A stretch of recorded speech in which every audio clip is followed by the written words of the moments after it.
Hello again, everybody, and welcome back to Wait, Are These Guys Friends? I am Mike, and I am here with Randy. And Randy, I have a code. And that Oh, code, that code is to take out anyone whose pop culture differences are not the same as mine. And I have some bad news for you. oh man. Well, I mean, I'm glad we could like divert your normal urges, that are a little more psychopathic into something that's at least useful to the pop culture listening audience. How have the last couple of weeks been for you before I do what my dark passenger compels me to do? Good, good. I mean, this is kind of what brought this up is you had been bringing up Dexter Resurrection in the past couple episodes as to what you watched. And you influenced me into starting to watch it, and I think I watched it in like 4 days. I think you and I were texting back and forth, and you were like, "You're done already? Wow, that was you have a family, sir." I think those were your That words. was my exact words. And I love it just because, like, A, I just want to talk spoilers finally with you and hmm really get into it. But also, I went through, like a fool, the pain of a weekly release. And it'd been a while, which, although admittedly it was kind of exciting because there is something to the old school model of building hype, of wanting to Sure. see where it goes. Then again, there is also something oh God, I got nothing to do but enjoy this fucking show all day. So there is something nice about It's that. There's, you see both sides as you it do. it is that kind of thing where I've got 2 hours, and you look at the runtime of the episodes. All right, 45 minutes, and all right, then 57. Okay, all right, I can get Yeah. two of these out of the way. That's kind And of how that went. so before we get into the nitty gritty of the episode, one thing that surprised me was you had said that the wife let you watch it. I know originally the plan was you'd have to wait for her. Why'd she wave it off? Any idea? She is involved in a couple other shows that I think she's watching, and she's really interested and wants to. Some of them are weekly releases also, Mm. and she's more locked into that type of stuff and didn't want to start anything else. And she said, "You know what? I'll this is not one I feel the strongest about. We watched, Dexter together all throughout the other She's seasons, still so feeling the pain of how bad it got. Doesn't know that we're on the way up again. maybe she's Yeah. probably like, yeah, you can screen this first. If it's good, then I'll watch it. Maybe hmm that's it. I was, the lamb to slaughter or whatever. Dexter, of course, I say of course, maybe there's someone listening to this who doesn't know, is about a serial killer with a code. He hmm is a killer who kills killers. He had a traumatic childhood, which we'll get into probably much later on because that's a great season. I see it going pretty high up. But it's all about him navigating his dark urges with him trying to lead a regular life. How much of a regular life can he have? And, the journey that happens therein with diminishing results, frankly, as Based you'll on a soon. popular book series, yeah. So Yes, it's I I don't which believe there have been a ton of books, but the original, I believe, was called Darkly Dreaming Dexter. They all have that kind of alliterative thing. And I'm sure you looked up to, there's a lot of wild changes after this sure. first season. The first season sticks to the book pretty closely with some changes. And after that, it goes off the fucking rails from what I've read. Yeah, So, it's and not read the books, but like Wikipedia read. yeah. No, I read a couple of the books just, but it was a Oh, long time ago. nerd. Um, well, all right, yeah. Sorry. You're saying? Sorry, but Don't look at my background. yeah, Nerd. right. The one difference really is his monologue, or his kind of, because he's the narrator in the books too, so it's first person, but he does a lot of alliteration. Like it's a kind of rapid fire, or I don't know how to describe it really, but that sort of thing where that's, is it Darkly Dreaming Dexter? Is that, I think, I thought it was, maybe that's one of them. yeah. They're all But alliterative. he will Darkly Dreaming go. Dexter, yes, Okay, 2004 yeah. novel Darkly Dreaming Dexter. And the show debuted in 2006, so people are like, shit, that's a good novel. Let's make it a TV show. That Yeah. was a quick turnaround. And then I think the writer was like, "Oh, this is great," and then that's when he started to write other ones, because he realized he could just put Dexter in any sort of situation, make it a one-off kind of book. But that's the one difference that I notice is, and I don't know how that would translate to TV if he was just, it would almost feel Dr. Seussian or something like that if he was, every one of his lines was kind of alliterative and silly. And you're right, because they hit a couple of those lines, especially early on in the first season. And Oh yeah, it's there's always some done. darkly comedic stuff to it, which is But Probably the they most fun don't part about this show. commit to it as his speech pattern, obviously, because as No, you no, say, it would no. be unwatchable. But they do hit it in that internal monologue of him being slightly darkly whimsical, of like darkly dreaming Yes. Dexter Yeah. sucks again. It's like, oh, okay, it works sparingly for this version.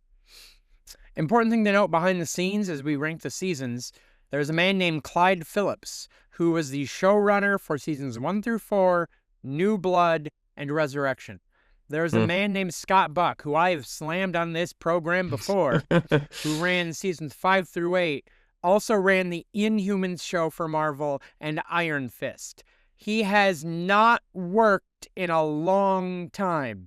He wrote one episode of Resurrection since his last showrun disaster, and you know that's because Clyde Phillips was like, come on, I'll give you a payday. You're my friend. You work. Because he was in the writer's room with Clyde Phillips before he took over the show. You know that was a I'll throw you a bone, you know this show. But my God, this man has made some bad television, and we're going to talk about some of it today. Yes, indeed. Any other thoughts on just the evolution of the show, the arc of the show, the creation before we dive into our rankings? Just such a unique concept, right? Like this is when you're hit with something that there are so many police procedurals that have been throughout the last whatever 40 plus years, and to see something from a standpoint of, and a lot of, serial and candidly serial killer thriller horror movies as well, and this just flipped everything kind of on its head, where you wouldn't think that at times you would be laughing at the guy who is a psychopath. You wouldn't be there are points because it's been channeled into something that essentially makes good out of really, really bad. It became fascinating to watch kind of week by week. And then what are the consequences of that bad? The fact that there are good cops out there that might track you down if you make a mistake. And that always contributed to the kind of, I almost call it like a claustrophobia type of thing. So whereas like the walls are closing in on Dexter, is like, how is he going to get out of it? A quick addendum, which makes me feel so much better, because we'll get into our rankings. But I like season 5. It comes after the Golden Era, but I've always said that I really like it, and I didn't feel like season 5 missed a step. We'll get there. I had always thought it was the anomaly for Mr. Buck. Looking on the Wikipedia, Clyde Phillips, season 1 through 4. A man named Chip Johansson, season 5. Scott Buck, seasons 6 through 8. Aha. It fucking tracks. It fucking tracks. Yep. Man, I feel better. I thought he had one good one in him. Nope. Let's dive into those rankings. So the way this episode is going to work, we had already talked about doing a ranking of the seasons. I want to talk to you about approach. One of those things that you and I should really have talked about off air before we dove into it. And if I need to cut this out, I'll cut this out. But my way is, I'm aping this from some other channels that I've seen. I thought, well, that's a great format. I'm going to have that. Let's steal that right away. Let's rank all 8 original seasons, New Blood, Resurrection. We'll skip Original Sin because, 1, we didn't watch it, and 2, I watched about 10 minutes and thought, I hate this. So I just didn't finish it. It's not worth talking about. And it's been canceled, so why bother? Sure. But let's start with, that's 10 seasons. You tell me, we'll go from bottom to top. You tell me your number 10, and I'll tell you my number 10, and we can discuss yours first. And we'll go by your order. And 10 being worst, right? That's what we're doing? Correct. Okay. Correct. And if we happen to match up, more the better. I'll save my thoughts on any given season until we get to that season in your order. Okay. So, starting with in my opinion, the worst season of Dexter is season 6. That's what I have. Really? Okay, so my season 6 is ranked number 9 of 10. Okay. We'll talk at some point. My number 10 is season 8. Okay. I fucking detest that season. So, but let's talk season 6, which also, frankly, not to jump great. ahead, I have 8 as 9. So, like, our bottom 2 are equal. They're just flipped. 6 and 8 are very clearly the worst of the seasons. Agreed. The problem is they're coming off the highs of a pretty good era. 5 isn't terrible. We'll get there. It's not what 1 through 4 was, but it's not the worst thing ever. And then 6 just goes off a fucking cliff. Talk to me about it. it just it part of it too, the big reveal on the Doomsday Killer, you saw a mile away. Like it was not Hmm. like this is not surprising. We all saw Fight Club, like it's like, we know what this is, and Colin Hanks, who I like and a lot of other things, is just horribly miscast. I mean, Hmm. it just doesn't work at all. Edward James almost wasn't bad. He was hamming it up, but like I mean, I could buy that with someone else who is a little more sinister cast in the Doomsday role. I get they were trying to be, the meekish looking guy that is pushed over the edge, but I think there's way other options there. And it just, yeah, I can't get past that part, honestly. Like a lot of the other ancillary stuff throughout, What I can't get past the is killer. What is you're absolutely right. The only good thing that comes of the killer is the one truly good scene, which is the absolute fucking last scene of the season. Right. Is this Or is the Deb. season where Deb finds out, which Correct. does lead to a better next season. But this season is trash until that moment. Talking about the ancillary crap all around it. Dexter seasons always kind of have some Yeah, fluff to fill it out, sure. but the fluff in this one is just rotten. It's got mold on it. It's been sitting Yeah. in the corner. What is up with the side plot of following up with the Trinity Killer's family? Are they just trying to cash in on the goodwill of season 4 when things are falling off? Like, I don't feel like it brought anything to Dexter's character, to his journey for the season. I don't get what it's doing for the season. What am I missing in this subplot? So a running thread throughout Dexter, no matter what, is the familial, you know, Mm-hmm. link to Mm-hmm. things. When there is some form of whether it's, and we'll get into all of the different ones. Even Mm-hmm. the Some said the much better. sorry, yeah, the brain surgeon is Let's Vogel's daughter. we'll No, but save I'm saying, that. Ugh. but like, you know what I mean? There's a Yeah. familial aspect to it. The ice truck killer and Dexter's brother. I mean, spoilers abound here, by the way, if no one's Oh, ever by seen the way, Dexter. But okay, we're like, talking all 10 seasons. I don't think we need to give a spoiler warning. I'm Hey, just, by the way, the show where we're going to rank all 10 seasons, we're going yeah, to talk right. about all 10 seasons, by the way. FYI, I don't know. So I think I think it was just trying to pull one last little bit out of the Trinity Killer, but they did stick to the fact that it's his son, right? So like Mm-hmm. that, I think that was the mindset. It didn't work, but Right. that was the reason they tried it. So And you did get the rare cameo of Brian Moser Ghost, which mhm, instead of Harry Ghost or Deb Ghost, yep, and there is something to be said about the decline in quality of the show, even in the good years, from when they'd run out of flashback material and suddenly yeah, had to switch to Ghost talking to them. Or not Ghost specifically, but I don't know, delusion in visions, the head. yeah, Vision is a good yeah, way to say it. yeah, It is telling that in the first 2 seasons, there are no visions. There are right, flashbacks. There are no visions. I guess you can infer that maybe the vision is showing, but that is inferred. That is not said. right, But it's a slog of a season to get through. This is interesting thing where I actually was very hyped on season 5, enough to where I don't actually feel like, in hindsight, you can see where it was losing a step. But yeah, at the time, I didn't go into season 6 thinking, oh boy, I was sure, good with season 5. I did not, in the era 2011, finish this season. About mm, 6 episodes, about halfway through, I tapped out.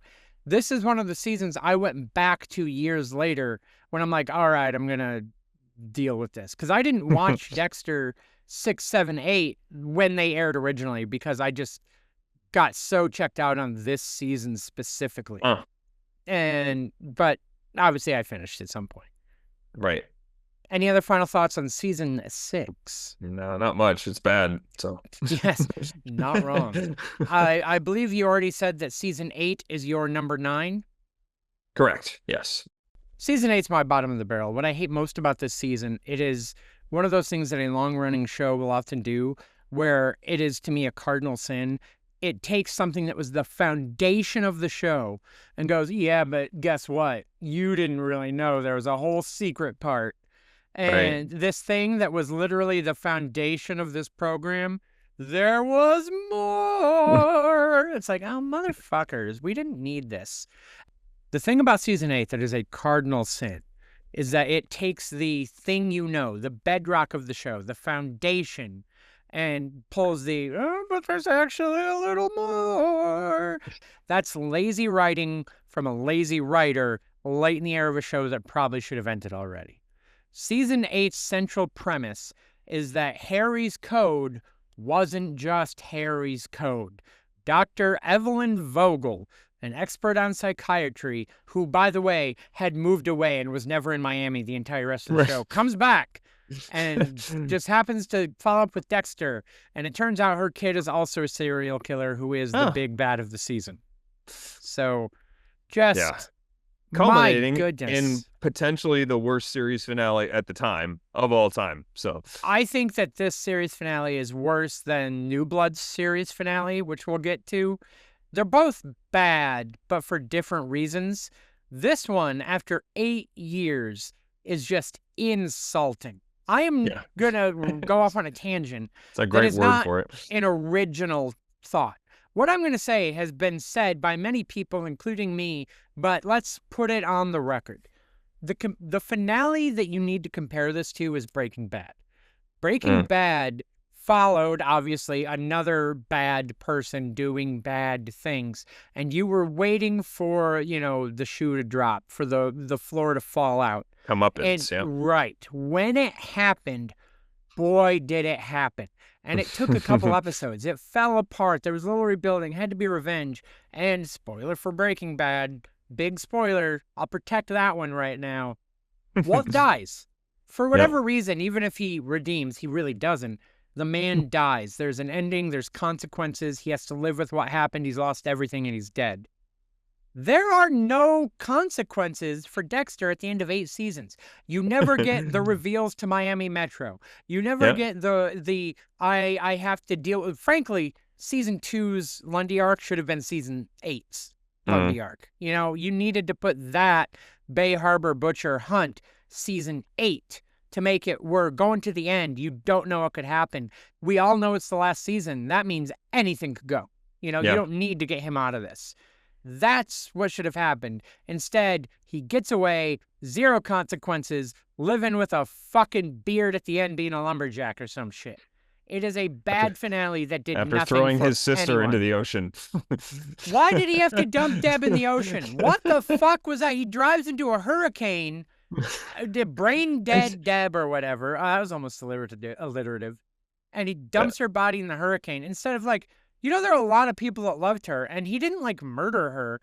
She could have just died in the hospital and gotten a proper burial with the rest of her family and friends that existed. And he's like, no, I'm going to dump this bitch in the ocean. It's going to be great. That way I remember watching that live, that as that episode progressed, I just kept looking at the counter on the bottom of the screen going, there's 5 minutes left of this episode. This is it? It just thinking how they're going to try and weasel their way out of it. Cause that's kind of a hallmark of Dexter, is that there's something that happens, so a lot of times a hand of God type thing, but whatever. Dexter make it has work some legit plot armor in every season. The fact that he's the main character is generally protects him a lot of the time. I think about it. At the time we were like, why is Harrison running at 100 miles an hour on the treadmill just so he can fall and get hurt? And then Hannah has to take it's what is going on? Weirdly though, I don't hate the performance of the brain surgeon. I don't hate what that guy is bringing to the role and how he's performing it. I like the idea of maybe someone that is, Dexter's Moriarty. And it's that an wouldn't have been villain. I'll give it that. It wouldn't have been the Trinity Killer, because that's a different type of thing. A Moriarty, would have to be his parallel, his type of thing. He's not the same person. Trinity was similar, better villain, but too similar, and that was the gimmick there. This is your equal opposite, etc. Chaotic good, chaotic evil, that type of thing.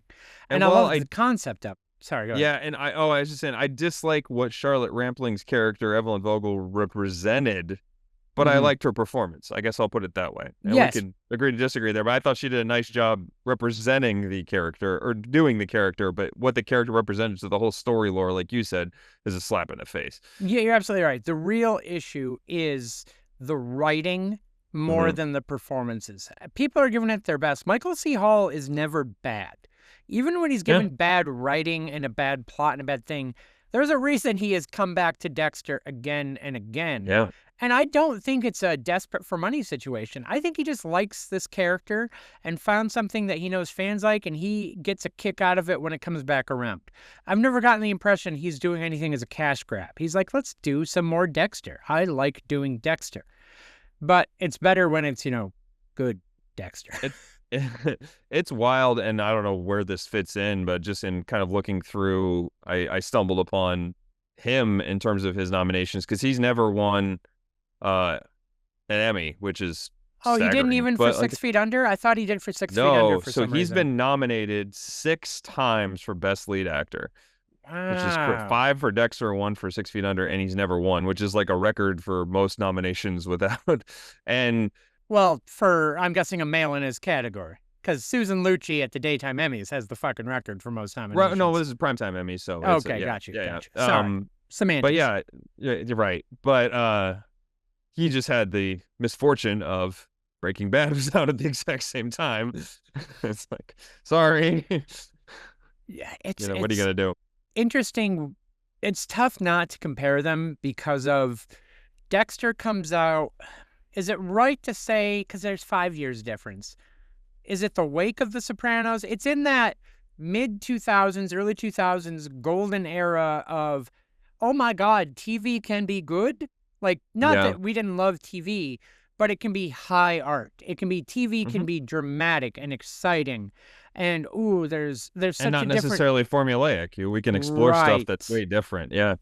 And the problem is, I feel like while Dexter either rode the start of that wave and started to innovate, it didn't just continue to innovate and it fell Mm, off into the formula. So when other shows that never took their foot off the gas came along and were maybe a little more creative, Dexter suddenly looked antiquated. It looked right. out of date, even though at one point it was the cutting edge of what TV could be. Yeah, it did feel like they could have explored more. I mean, obviously Lundy coming in, but like they could have done more, I think, nationally, right? Mm-hmm. Like there could have been more FBI related stuff or something, ATF comes in for whatever reason, or something. Mm-hmm. If a federal agency would come in and do a little bit more, I think that might have been interesting at times because that's just another thing that he has to dodge. We'll Someone get with more there, but firepower. Yeah. they blew their load on a lot of those stories early on. Yep. Early on, they're fantastic, but they Hmm. shouldn't have happened in the early seasons that they happened. So I'm going to take a stab because I forget what you had said. What's your Hmm. next season? Unless you have anything else you want to say about season 8. No, no, I think we've said Yeah. plenty. What's Given it more your than it deserved. what is your number 8 show ranking Uh, season? so I went back and forth on this, and I, as in a total, in a like a totality, whatever. I'm gonna say season 7 is my number 8. Interesting. Can I ask what you were going back and forth on I really between? liked Ray Stevenson's, is that his name? Sorry, let me rephrase. What season were you alternating it with, going back and forth on? Uh, 5, believe it or not. So, Interesting. yeah. Which is fascinating to me because that means you ranked New Blood that high. Because Not far behind. Yeah. So no, it's but New Blood is my number 8. mm. So that's intriguing to me.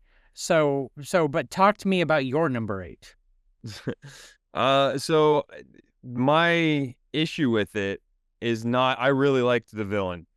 So I thought that was a really interesting performance from him. Like it's a really good performance, and it was just kind of a mano a mano thing, right? Like there was no, I liked that the villain is portrayed as this isn't It was nice not 100%. to have a serial It's killer. it's personal, but it's not personal. It's like Mm-hmm. yeah, right. You're using the mobster mentality, right? Where it's just like you took out my guy, literally and figuratively, and I gotta get you. Like that's how this works. He's like you're a person of code, and but everything else in that season I did not enjoy. So it's just it's Interesting, because other than the I villain. I think correct that Ray Stevenson is amazing. It was a breath of fresh air to not get a serial killer, to not have this be some race against another murderer traditionally, because obviously there's still death. Right. But I think that it was like Dexter had to take on a Bond villain, which I really Mm. enjoyed. It was, I'm sure it was just the accent, but it was just that Yeah. mentality of smooth suaveness that just works. You get to the ending, right? It's the only one where I feel like it was we're not so different, you and I, but not with Dexter going, shut the fuck up, yes we are. There was that begrudging moment of like, okay, we're gonna be even Steven, we're gonna be cool here. Let's go our different ways. Cause I don't think that what was Ray Stevenson's character's name? I just keep calling him Ray Stevenson. Isaac. Isaac Sergo. Yeah. I felt like he didn't fit the code, and that's why he was never on the table, right? Mm. He dies on a boat shot by somebody else at the end when Right. things are going on. I don't think he was ever gonna make the table, even though he's a criminal, because it's a different kind of criminal. He didn't meet the Sure. code. He's not a murderer. And that was the breath of fresh air. The best Scott Buck season. And I personally, you say you hate everything else. I like the Deb stuff. I like the Deb stuff a lot. You don't?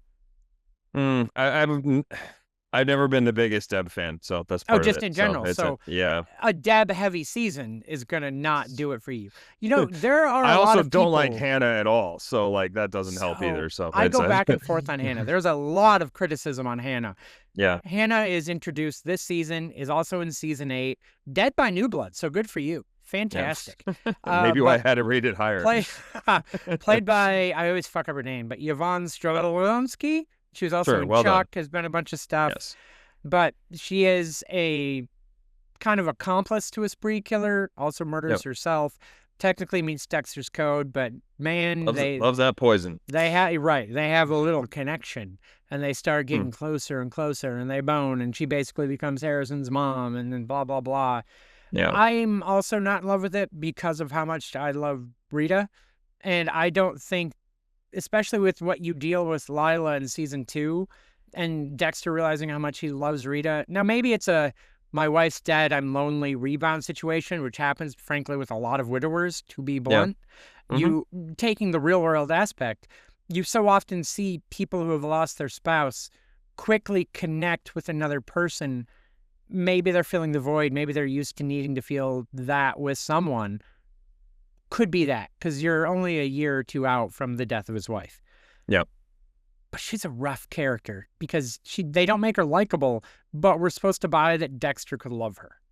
I don't know how much she brings to the whole storyline. I think she's just there as an attractive blonde who has some psychopathic tendencies that Dexter could bone. Like that's just There is something to be said about this era with Yvonne Strahovski, especially coming off of Chuck. There are certain people, and we talked about this with different actors and actresses, where I feel like they're trying to say you're going to be an it person, so they just start getting cast because you're going to be the person.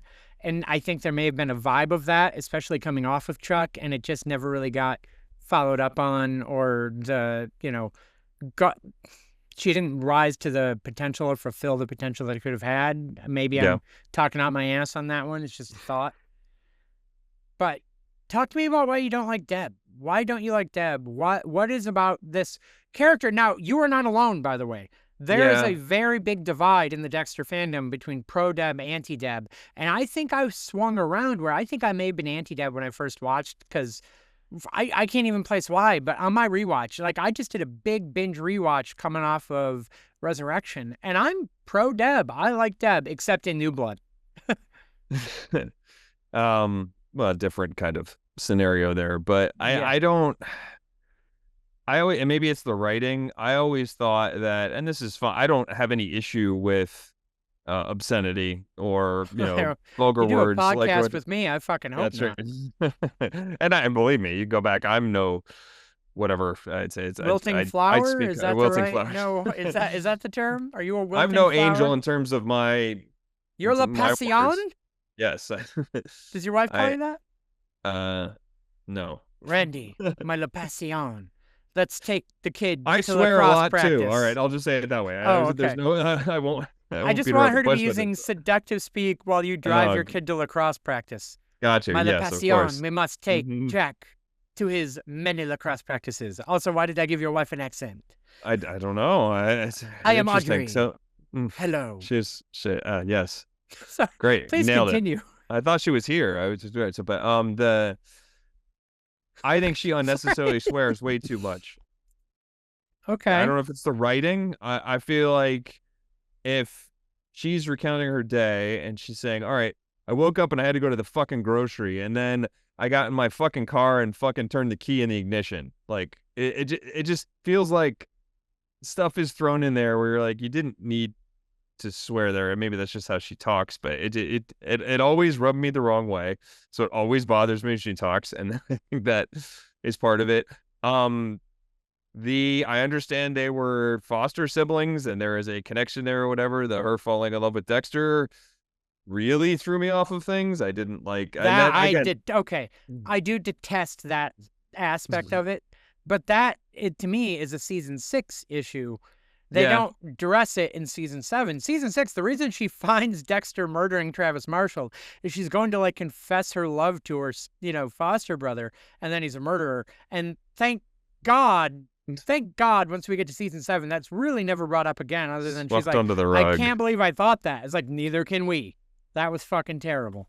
And yeah, I don't know. I feel, and maybe it's the point that she is the completely passionate one, right? Like is just devoted police work, devoted, completely always all in on everything. I'm just not as big a fan of that portrayal. I don't know what it is. Maybe it's the point of being different from the calculating, cold, unfeeling Dexter. You have the person that wears all their emotions on their sleeve. So maybe as I talk it out, I can get it. But You it do doesn't work for me. you do sway me a little because I don't mind the swearing, and I think some of her comedic points are pretty good.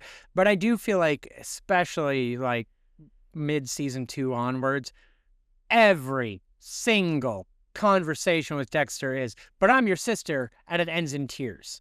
And like they don't have a conversation outside of that. And that Right. might be why I like season 7 so much, is there's drama that doesn't involve that same conversation.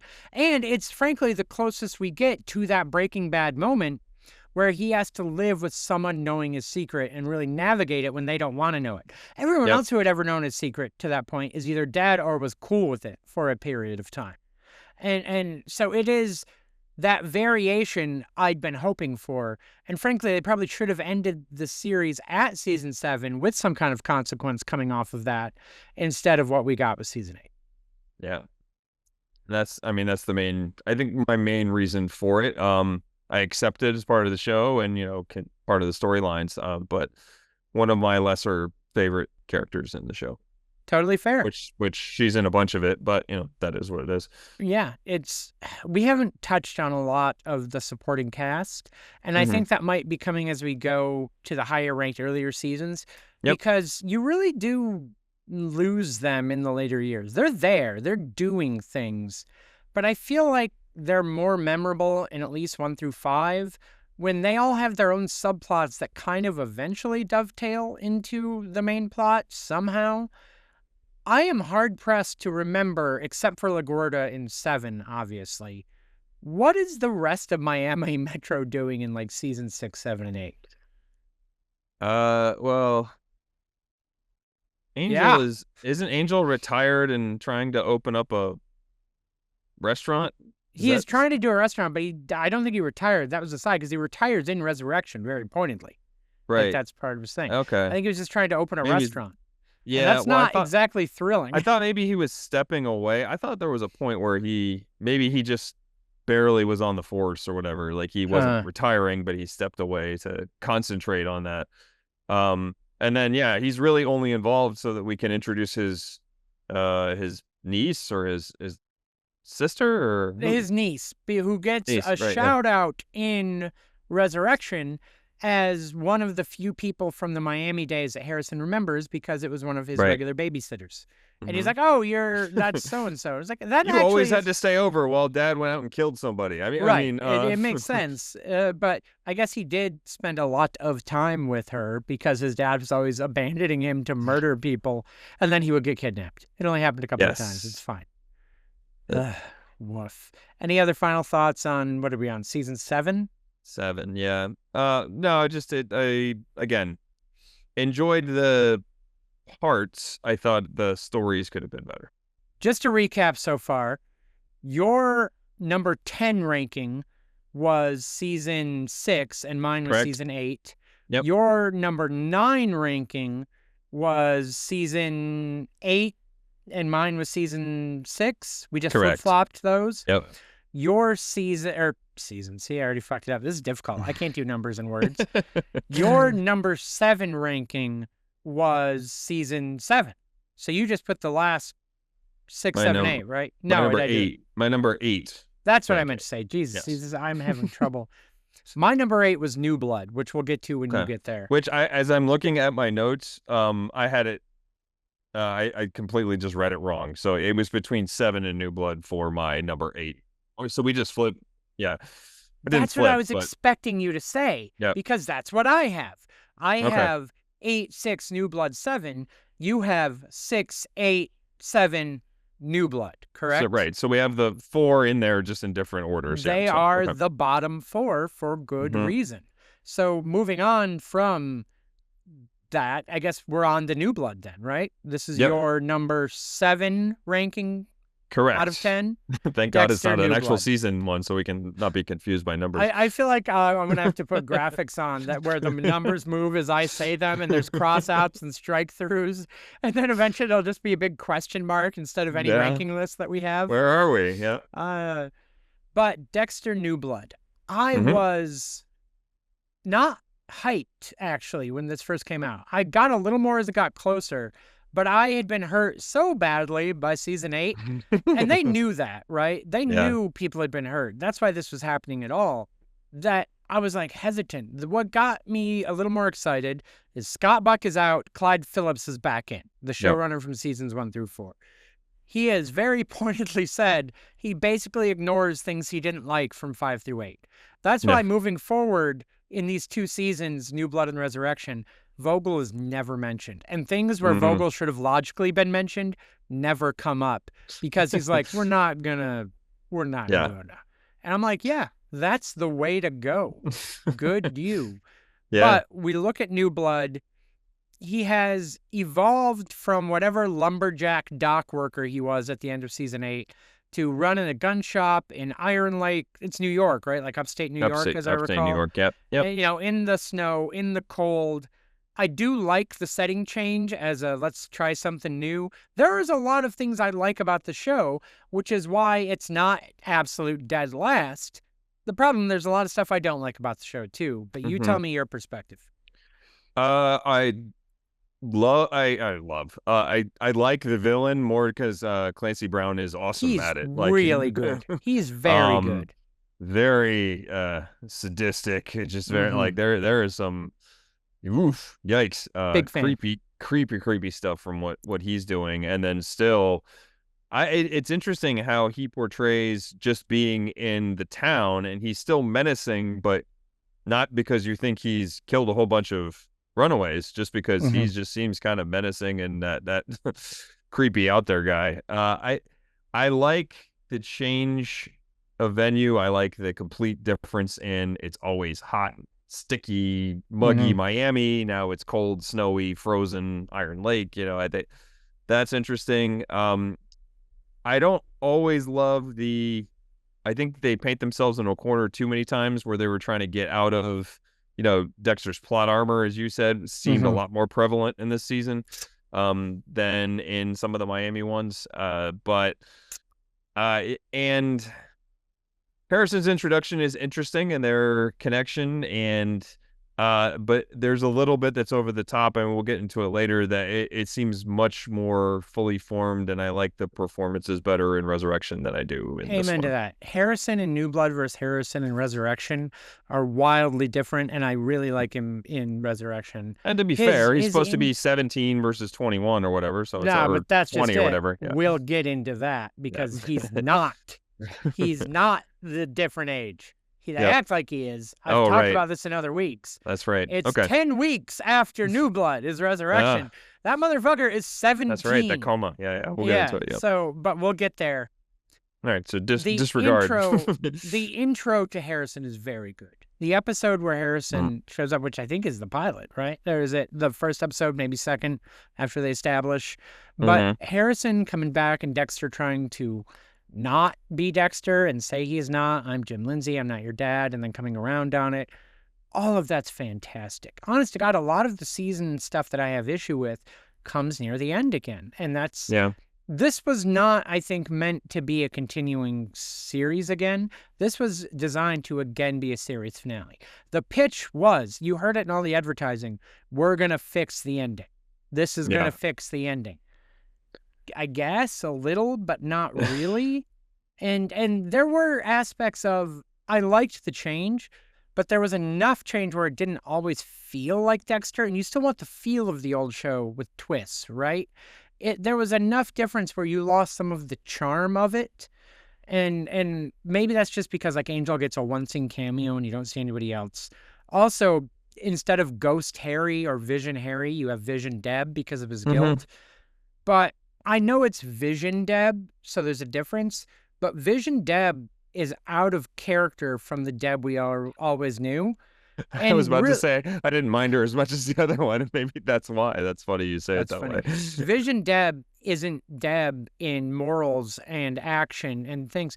When Vision Deb and Dexter are arguing about paths for Harrison and death and these things, Dexter's the one hesitating, and Vision Deb is like, you need to do this. That is not how that conversation should be going. It should be the other way around, where Dexter's like, I'm going to kill this person. And Vision Deb is like, this is how I wound up dead. This is a terrible idea. No, Right. Vision Deb is like, no, you need to fucking end this for your son. I'm like, that's not Deb. That's, what the fuck is this? That's all wrong. This Yeah. is wrong. But I mean, it's all just manifested in his mind, right? So but like it shouldn't just be it's manifested as he would have known her with her morals and code and personality. Harry's perfectly replicated. maybe his mind's playing tricks on him. I don't know. So it's Yeah. Fucking hell. Ridiculous. But Harrison, at the end of the season, shoots Dexter, Yep. purportedly dead, putting an end to his dark passenger. Harrison is got a little plot armor of his own, where Dexter's girlfriend, sheriff of Iron Lake, just lets him go, has Dexter die, take whatever. It's just, do you think, and you tell me, because I didn't do any research on this, was the thought that maybe they would continue the show with Harrison as the main character, or do you think that was just an ending and it was going to be an ending? I think both things are true. I think they wanted to have an ending, but wanted to leave it open enough that if there was anything else to ever jump off of, knowing the age that we're in, where always something can always kind of take hold and you never know. That was why they did it, which gave us Resurrection. So I guess we're Right. I be somewhat thankful for it, but you're not wrong. But you're right on the Clancy Brown of it all. He's what really makes the season work. it's the best part of it for sure. I do like a few aspects of there is some new technology, and on top of new technology in this modern day, Dexter doesn't have access to the crime database, Miami Metro's files. He is doing things a little more old school, back to basics, struggling against it. And that's why this isn't ranked dead last. There is good stuff here. But they once again fumbled the emotions of the ending.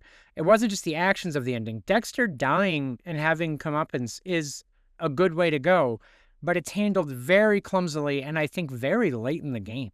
It didn't feel like a seed was planted for this to be where it could have been going. Suddenly, it just felt, oh, Harrison, oh, well, all right then. At least how I took it. You tell me.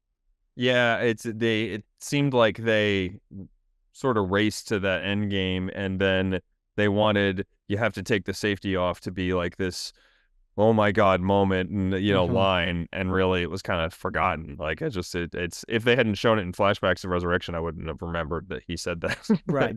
Right. So moving on to, I believe, where we up to number 6 on the ranking list.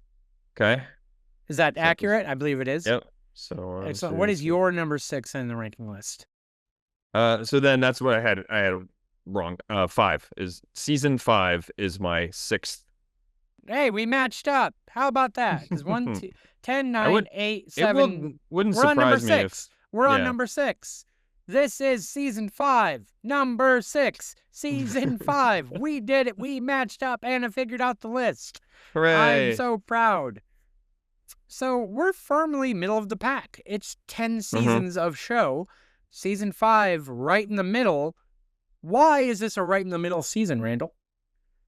There is something to having a bunch and this will come into play with Resurrection later, of having a bunch of people to track down within a entity, Mm-hmm.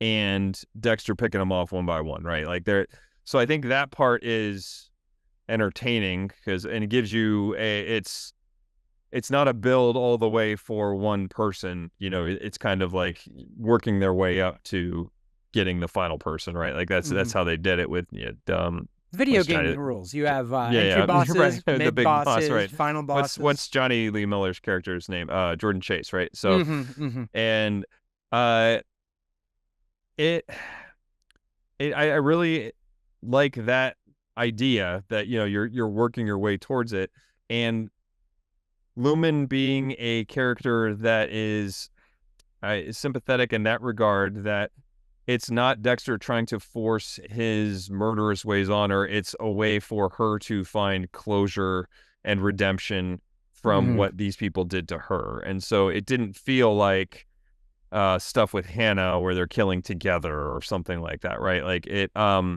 or Jimmy Smith's character later on, like it this felt like an opening that Dexter was giving, so which was a little bit different way to show off his code, but be it had Mm-hmm. a I guess a healing aspect to it, so weirdly Yes. enough, and I think that those are the good, right?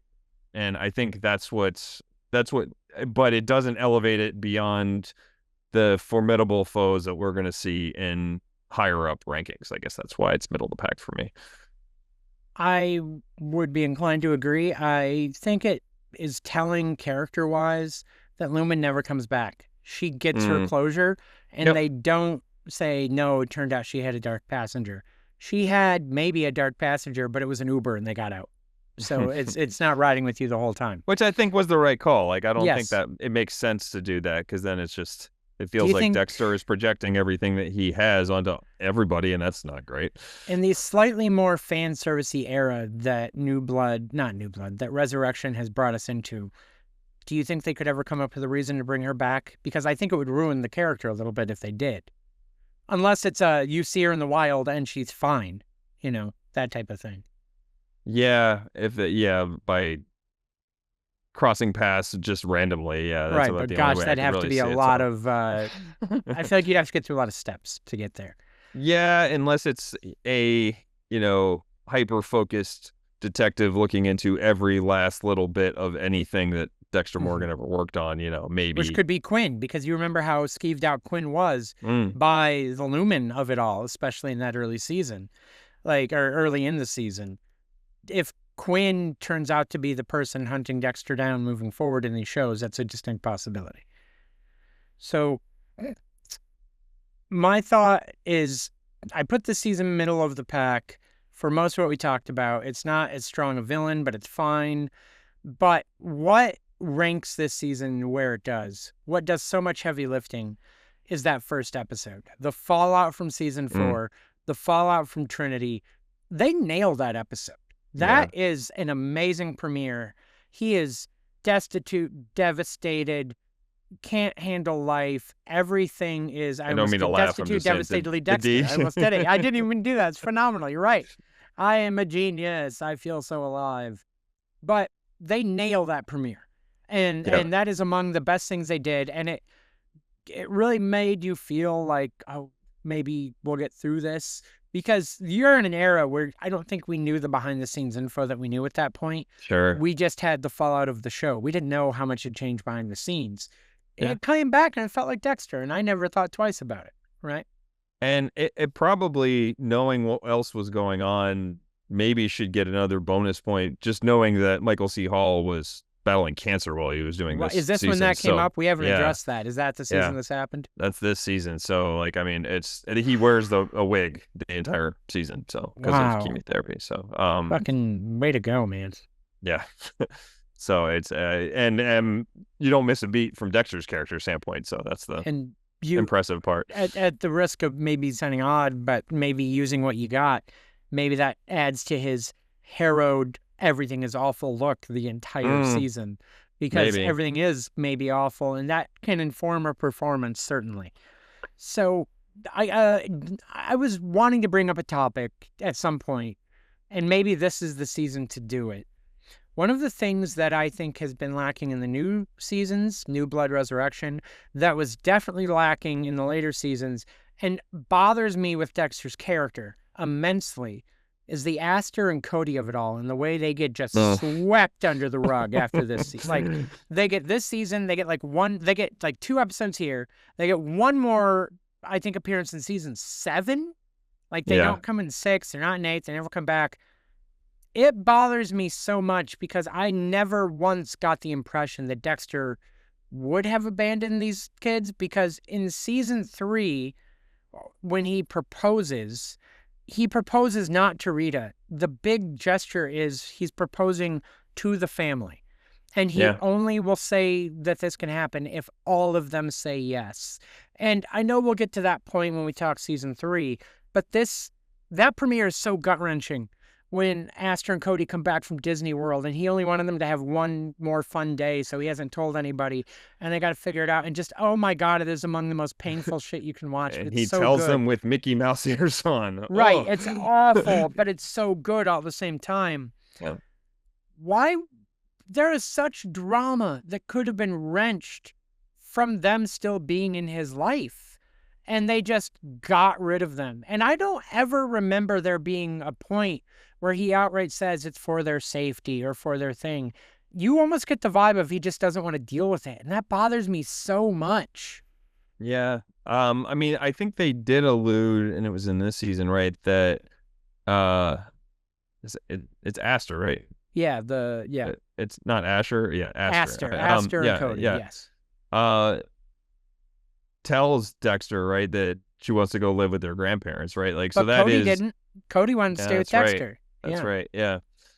So I don't know. I think it became more and more difficult to, I mean, not that it stopped them from having almost a live-in babysitter, like Right. Right. They had a with live-in Harrison later. babysitter. So it's Jamie, or I believe Jamie Batista could have. Is that her name? Jamie, because Angel Batista. Does she have enough name? Is she Jamie Batista? I We're gonna think, call yeah. her Jamie Batista. Sure. Yeah.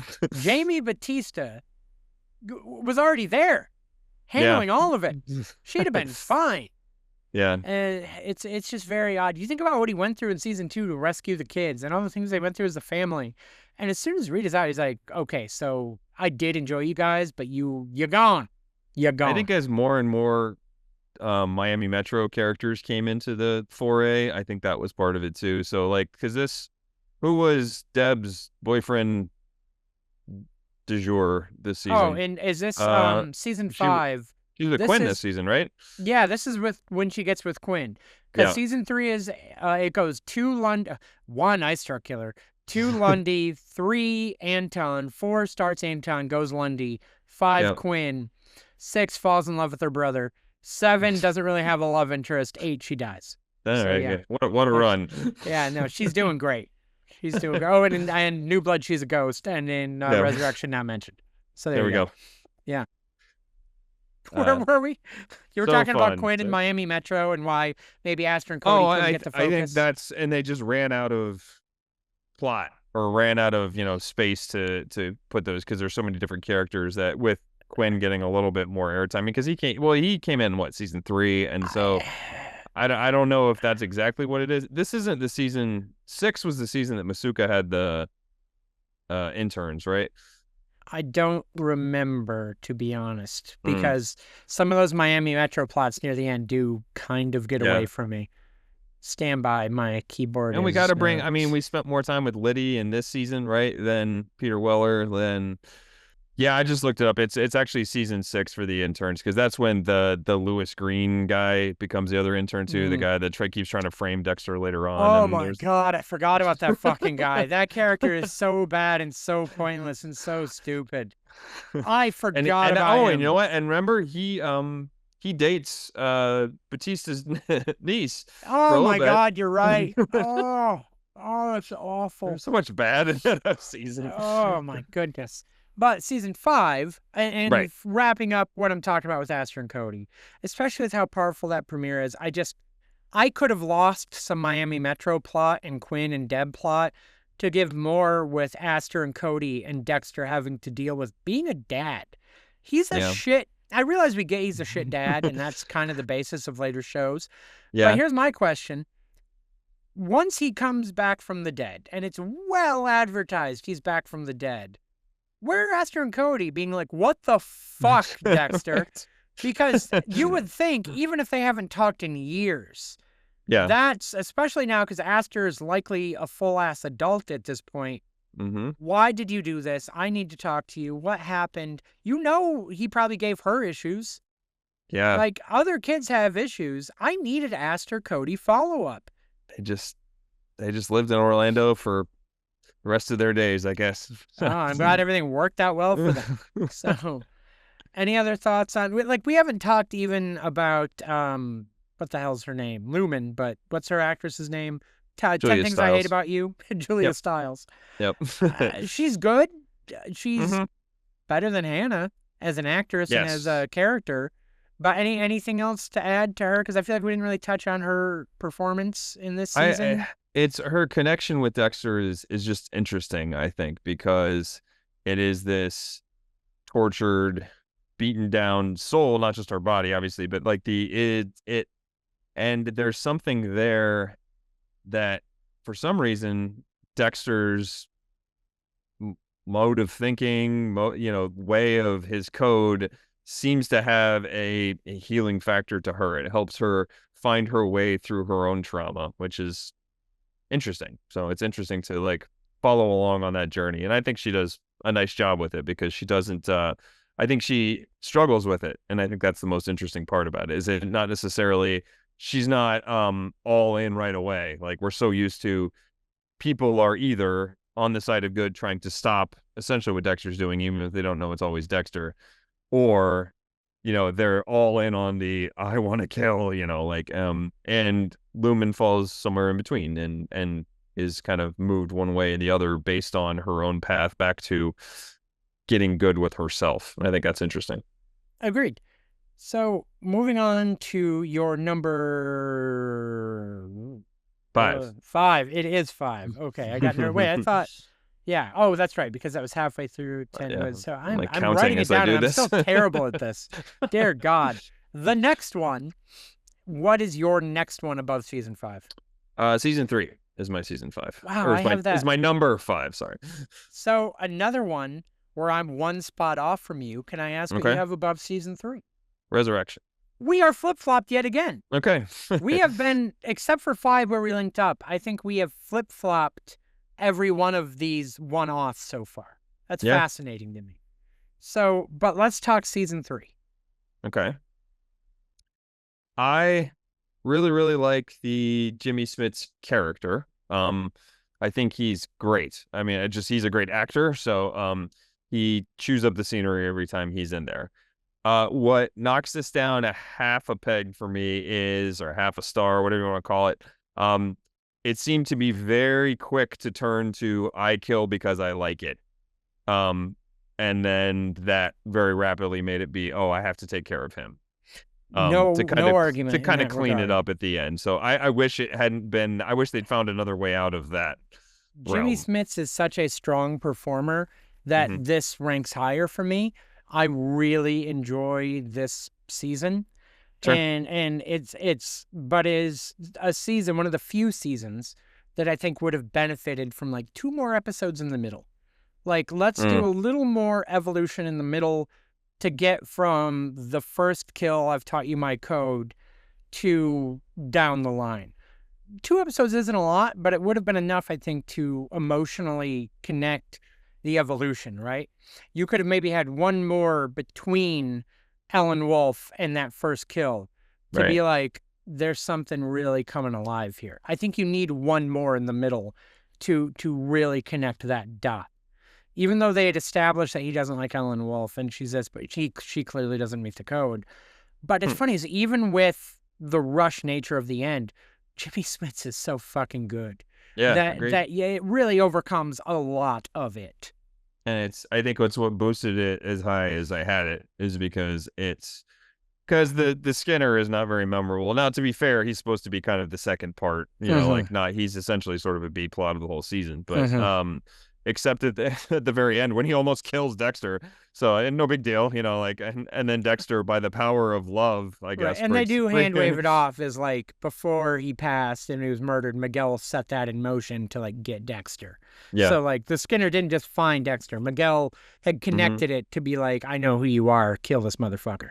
So that's So why, right. And so can clearly showing that Miguel is the big bad of the whole season. mhm. So but it's And you're right that this is the season, Dexter. Did he propose at the end of 2 or did he propose in this one? I know the wedding is in season 3.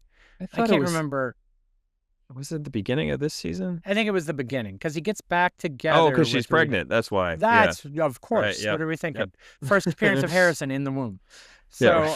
So it's fascinating stuff. I really like the evolution of Rita and Dexter's relationship here. Hmm. They start to have troubles in 4. They had troubles in 2 and reconciled. This season is great because they really are just happy together. And Yeah. Dexter's doing everything he can because he loves this woman and this relationship. And that might be the only season where we see it full on. He very clearly adores and loves her in 4.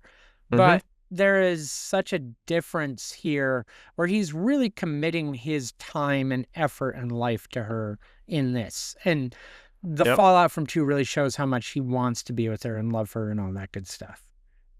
So I think he discovers about himself too that there Mm-hmm. are, while traditional feelings, he doesn't have. There are things that permeate who he is that he can kind of coexist with the dark passenger and that he wants to be a part of. Like he wants to embrace this normal thing that he sees all the time but doesn't understand, but maybe in certain aspects he does, or it takes certain people to unlock that in him. Even into New Blood, he'll say things like, well, I don't feel and I don't have emotions. And I'm like, motherfucker, I've been watching you for 10 years. Yeah. You have more emotions than a lot of other people I meet in real life. You feel so deeply and so connect. No, you're just, frankly, I'm going to say it. And I say this as someone on the spectrum. I'm neurospicy. I think Dexter's just a little autistic. There it Mm. is. He's not, this really doesn't help the RFK Jr. perspective. But, there's levels of things. And so, but is that too soon? Is that not the right comment to make there? It's regardless. But yeah, Dexter's got a little neurospiciness going on, and I think that's the way it goes. He's not really, a bad guy. He just got some quirks. We all do. Get the routine. That's what you find That's the it's the routine where that routine that happens, you and can so see. It's when you fill out those questionnaires about how oh your mental status works. It's like, do you need to have things done the same way every time? Do you do the same things every day? Do you have a comfort level? I'm like, well, there it is. There I it is. mean, Dexter's odd HD is what it comes down to. Dexter and I are very similar. Oh no, I I shouldn't have said that out loud. I just Yeah. I've never been gladder we do this over Zoom and not in the same room. So it's a One of these days I'll get you on my table. But I'm not going to stab you. I'm going to force you to watch Star Trek 1 through 6. oh God, no, no, no! I'm gonna be begging you to kill me. Do it I just already. have this image of like you're on the table and I crack the smelling salts and you're still taped down and all the Dexter wrap tape. And I'll be like, it's time. Tonight's the night. And he'd be like, oh my God, are you going to kill me? I go, no, but you'll be enlightened. You'll find a perspective and you won't No. get off my table until you admit how good so much of this is. And we get through the 6 movies and you're still resistant. And so I start the original series, all 79 episodes, and we go through every TV show until you finally admit it. Nope, This I've is one swallowed of my the own best tongue things I've probably heard. probably through the 4th movie. Hey, the 4th movie is the highest grossing one. That's The Voyage Home. That's the one, the original, like, the one that the regular, Oh, like, see, the world this liked, was the a one that trick was to the get you to highest talk gross. about Star Trek. No, I won't talk about the plot, but the highest grossing Star Trek film, the one that did the most with the general Fine, public, the is 3rd number movie, 4. I swallow my tongue. All right, that's fair. That one's kind of for the diehards. I'll buy that. I love that one, though. It's got that 10-minute sequence where they steal the Enterprise. So good. Anyway, it's really good. So it's the best one. Anyway, back to Dexter. I'll get you on my table yet. I know we need MMM, like something Mike or whatever. So it's a malicious, mischievous, malicious Mike, or bitch and badass barcode. There it is. Oh wow. Yeah, Okay. it's a little egotistical, but it was the first 3B thing I thought of. So you can think of a malicious one if you'd like to. You let me know. I like malicious, mischievous, although it's mischievous. Mischievous? That's hard to say. Mischievous? Am I saying it mischievous, right? Mischievous. Mischievous. Yeah. Is that one of those, legitimately, is that a tomato situation? I don't know.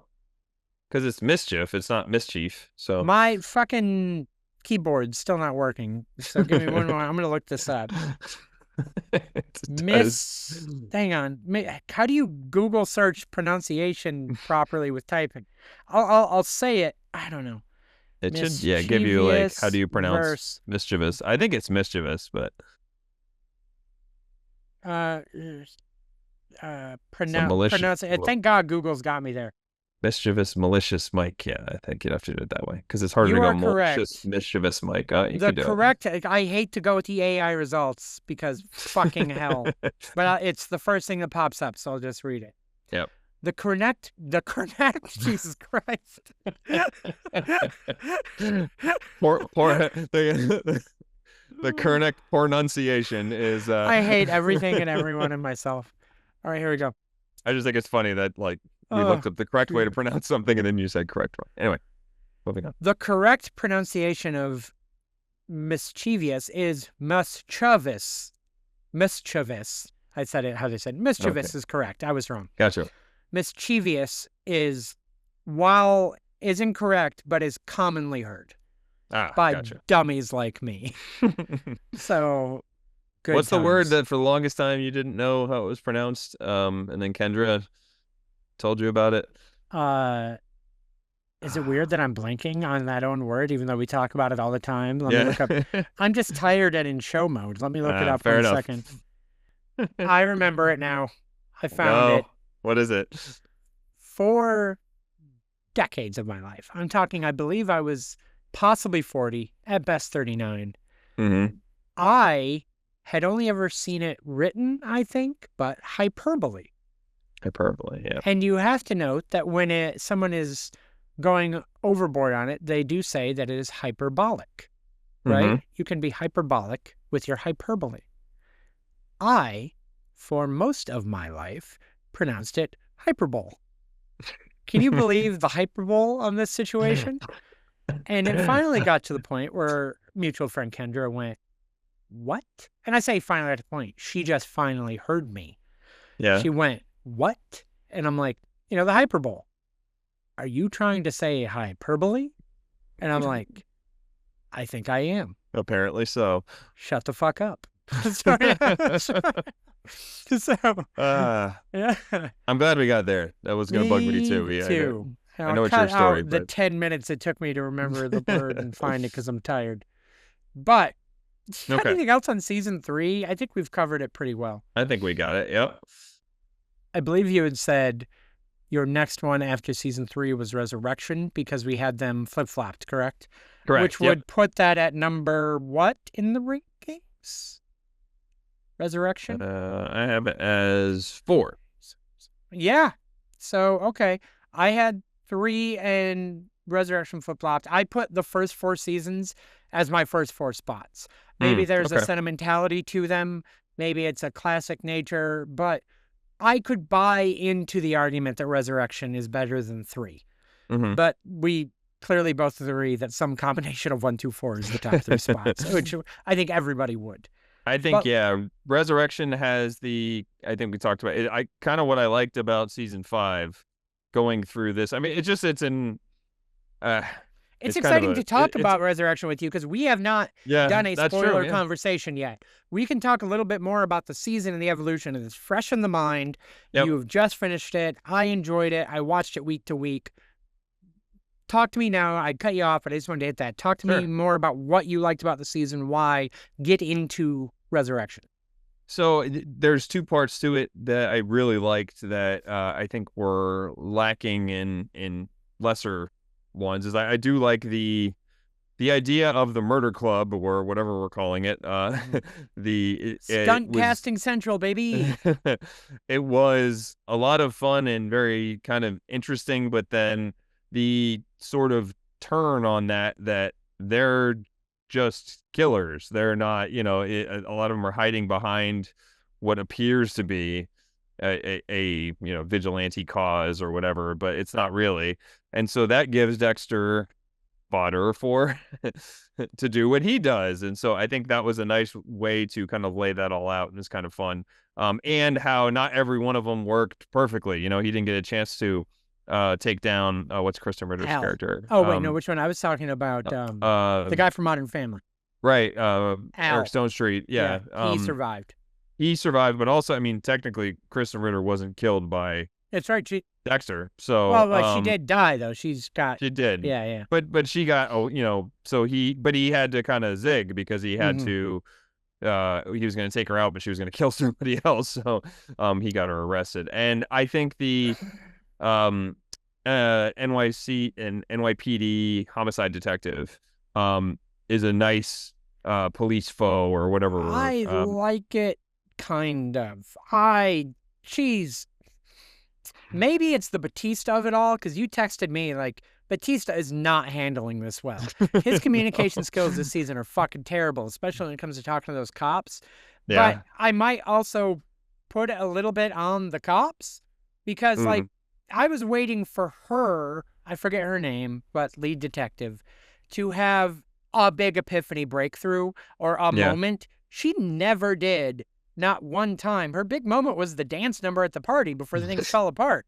Like, I didn't realize her arc was building to the dance number and not a revelation.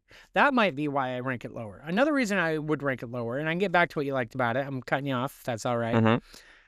I liked Peter Dinklage as Leon Prater. He was very good. But he's a fucking idiot. And I think that would feel less if they had a couple extra episodes to space out how quick Dexter's going through the murder club, because he literally gets welcomed into the murder club, and like a week later they're all dead. And Prater's like, I think he's okay though, Uma Thurman's Charlie. I don't see the issue here. I think you're crazy. And I'm like, are you fucking kidding me? You're an idiot. So Like, meanwhile, he's a billionaire who employs this former special forces person to track down all these people, and can't find out that Red Schmidt is Dexter Morgan, but Batista can leave his AirPod. His AirPods. Although that does track with Dexter not remembering GPS exists, because as far back as season 2, he's like to Dokes, he's like, how did you find me? And he's like, I put a GPS tracker on your boat. I was like, Dexter, you've been here before. Sweep the fucking car, bro. Sweep the fucking car before you go anywhere. Yeah. But yeah. And it's so, but yeah, I digress. Well, no, don't digress. Keep going. Okay. Rant it up, baby. We got more to go. No, but I think, and the parts of it's a good start to it also, because it's Harrison commits the murder of passion, essentially. Like, I mean, he loses his cool, and is able to use what Dexter had taught him to essentially get away with it, but not well enough to not eventually. They would have they would have. But I think that's a good starting point, because that door is always going to be slightly ajar to reconnect with Dexter because of that. Like that part starts it. I think what I like too, Harrison's such a better character this season. Now, you have to. I had talked about this in previous weeks. I'll recap a little bit here. I didn't watch New Blood until I'd liked Resurrection so much. I Mm, went back and revisited it, and that's why, again, I'm like, it's fine, but there's a lot of quibbles I had with it. But one of the things that blew my fucking mind is when I started Resurrection and Harrison's working in the city, and I was aware of like how it had ended. I'm not, didn't go in totally blind, but he's working in the city and he knows the city. He's the guy in the hotel that can get you anything you want. He's connected to this. In my mind, he would have had to have been living in the city for a long time to be that mm-hmm. guy. And he's at least mid-20s. And the actor in real life is mid-20s. Yeah. And because there was a gap in show. So all of this connects to make sense for me as a character, and I'm liking his journey. I go back to rewatch New Blood, and please remember that at the start of Resurrection, it turns out that Dexter has been in a coma for 10 weeks since the Mm-hmm. end of New Blood. It is specifically noted it has been 10 weeks, which means in 10 weeks' time, Harrison has become just the fucking swinger of New York City to know exactly where you need to go to get you anything. And on top of that, at the end of New Blood, he is very clearly like 17, 18 at best, because he was so excited that he'd made friends and gotten a high school letter jacket. Though Yep. when I found that out, I was like, what the fuck? This motherfucker's 18 years old? And I'm like, no, no. But Yeah. they hand wave all that away. And if you can just accept that, Harrison's arc in this is fantastic because you Got his find out. GED in 10 weeks too, by the way. Yeah, right. Good for him. Fucking crushing it. You're absolutely right. But it's so good because he doesn't have a dark passenger. It turns out he at most has a gray, maybe slightly milquetoast passenger. It's maybe some of that Dexter trauma is causing some of that, and he felt that rage. But you can tell that because he was going to turn himself in, because of the guilt he feels, because of how he is processing one kill this season, how he felt last season, the issues with his dad, he's not Dexter. Yeah. And I think there's going to be such a better show moving forward. I didn't want mini Dexter Apprentice. Let's figure this out. I like the drama of he loves his dad and is building a relationship with his dad and isn't going to turn his dad in, but they have to navigate this landscape together. And that's such a better version of the show than what I worried it could have been. That's why Original Sin didn't really work, right? Like I didn't watch it, but it just Dexter babies. But we don't want to see it again. We know what's going on. Like it's just so if Harrison took that path, it would be like, all right, this isn't anything new. It's just a the different person. flashbacks they do. Again, I watched the first episode of Original Sin, or at least about half of it before I turned it off. And they really did just speed run the flashbacks we already saw in the much better seasons, including putting the actor that's playing young Dexter in that same terrible wig Michael C. Hall wears in like season 2 to play 17-year-old Dexter, where he like is all scraggly. It's really bad. And we'd seen it and we didn't need to see it again. You're absolutely right. But the other big thing to come out of this season of Resurrection, La Pasión, Angel Batista's back, and it hurts because we haven't talked a lot about Batista specifically in the first 8 seasons, and I was kind of saving it to where we got here. He is a good detective, but also an idiot. And can I tell you, at least his characterization stayed the same in Resurrection, because he's a good detective, but he's also a fucking idiot. He makes so many trusting turns in the first 8 seasons where he should have just, oh my God, the things Dexter gets away with because Angel's an idiot. Yep. And then in this one, the things Dexter escapes, even when he knows, because Angel's an idiot. I love this character. He's so good on screen. I forget the name of his actor, David Zamis. But my God, the character is stupid as ever-loving fuck all the time. Talk to me your thoughts on Batista as a whole, Batista in this season, how you feel about the character, how you feel about him here. What do you got, bud?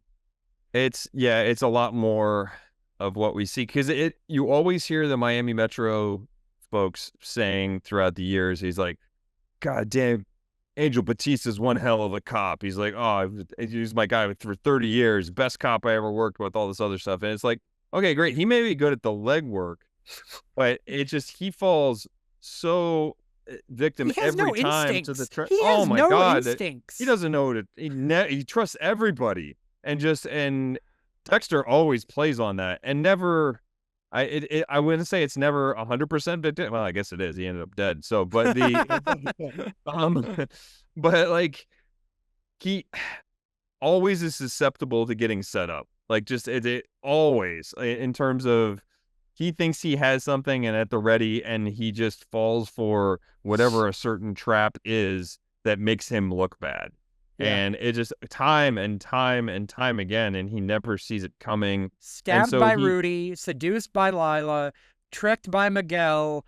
I think just General Dexter lying in 4 and 5. You yeah, get to the season, it's season 7, the one where LaGuerta dies, yep. where she straight up, they reference it in Resurrection, straight up goes to this man that she was once married to, in what very worthless subplot, by the way. But she straight up goes to him and is like, I love you. I trust you. You are the person I'm coming to with this. Dokes is innocent. Dexter is the Bay Harbor butcher. Help me clear his name. And he's like, you need to let this go. Dexter's my friend. He's innocent. I was like, what the fuck? The evidence is all there. And you were just like, I don't think Yeah. so. Not today. It's I will What say a great character and what a terrible cop. there you go. Yeah, I enjoy the character whenever he's on screen, right? Like I'm very rarely disinterested when Batista's in the scene, right? It's just, but you are just kind of like, dude, again? you got busted again. You got caught again. Like it's just like how many times? This is crazy. We've Aren't you a talked good cop? about every other character, I think, to this point. We touched on LaGuardia, we hit Deb, we hit Quinn, we hit Batista. Before we move on to our top 3, unless you have anything else you want to say on Resurrection, I know there's a lot of, we didn't really talk about like the Easter egg kill room. Cool scene. Yeah. I don't really have much to say to it. There's a couple of really great references to older seasons. They do flashbacks and dream sequences. Dream Harry's back. There's a lot of good stuff in this season. Really fun stuff. Maybe it ranks where it does because of plot contrivances and things like that. Speed of certain situations. One other character that cameos in one episode in this season, who is the last real Miami Metro person we haven't talked about. I don't think there's a lot to say. Any thoughts on Masuka before we ride this out to the last great seasons? Yeah, I mean, it just, he was always the kind of, I hate to call it comic relief because it was usually pretty It was body cringe. It was cringe. comedy. I like Yeah, Deb more than I like said, Masuka by a mile. Some of Masuka's cringe wasn't fun cringe. It was so cringe. I was like, can we just fast forward to this Masuka shit, please? Sure. Yeah, I don't know. He was another one that was kind of there. It almost felt like they were trying to lean more into the absurd dark comedy. And then he just kind of stuck around. So that was yeah, not much to say. Not my favorite. Yeah. I just wanted to address him because given the last real full cast member we haven't talked about. We touched a little on Roberta. Good actress, also stupid as fuck. Oh, we got one coming up. Many stupid seasons for LaGuardia. We got one more Miami Metro guy. Oh, dokes! What am I thinking? I was thinking which leads into my number 3. So I'm sorry. Your number 3 is season 2? That stuns me. That stuns me. Yes, frankly. That stuns me because we've done so many lists and so many other things, and I always put a lot of stock in the original idea, the thing that starts it off. You know that You're about absolutely me. right. So. You're right. So this is going to be controversial. This is going to be way controversial between us. My number 3 is season 4. Oh, this is my number 1 is season 2. It is my favorite season of the show. So I will say there's a lot of fun stuff. Which I guess I can say my number 2 is season 1. We'll blame through. We'll talk about them all. Okay, so we're aligned on season 1. So hit me with your. So do you go then 2, 1, 4, and I'm going 4, 1, 2? Correct.